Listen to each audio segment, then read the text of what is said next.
അപ്പൊ പൊതുരംഗത്തേക്ക് ഇറങ്ങാൻ നമുക്ക് എന്താ തടസ്സം? ആ തടസ്സം ഇല്ല. അതുകൊണ്ട് നമ്മൾ തടസ്സം പറയാണ്. ചിലര് മതത്തിനെയാണ്.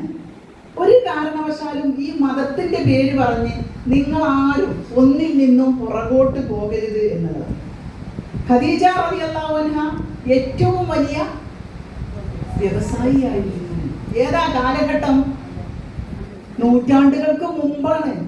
ഇന്നത്തെ പോലെ വാട്സപ്പിന്റെ, ഫേസ്ബുക്കിന്റെ, ഫോണുകളില്ല, വാഹന സൗകര്യങ്ങളില്ല, ആളുകളെ കണ്ട് സംസാരിക്കാനുള്ള സംവിധാനങ്ങളില്ല, പറഞ്ഞാൽ മനസ്സിലാകുന്ന ആളുകളില്ല, അറിവില്ലാത്ത ഒരു മൂഢസ്വർഗത്തിൽ ജീവിക്കുന്ന ഒരു ജനതയുള്ള കാലഘട്ടത്തിലാണ്. എന്നിട്ട് നമ്മളെന്താ ഇപ്പൊ കച്ചവടം ചെയ്യാത്തത്? അപ്പൊ നമുക്ക് ഇഷ്ടമില്ലാത്ത കാര്യത്തിന് നമുക്ക് സമയം ഉണ്ടാവില്ലാന്ന്. അപ്പൊ നമുക്കൊരു കലണ്ടർ ഇങ്ങനെ തൂക്കിയിട്ടിട്ടുണ്ട്. ഇന്നിപ്പോ മാർച്ച് 1-ാം തീയതിയാണ്. മാർച്ച് 30-നുള്ളിൽ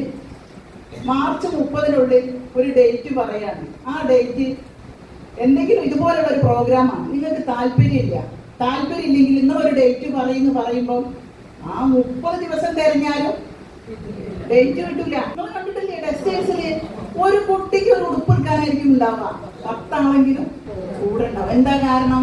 നമുക്ക് താല്പര്യമുണ്ട്, നമ്മളതിൽ ഇൻട്രസ്റ്റഡ് ആണ് എന്നുള്ളതാണ്.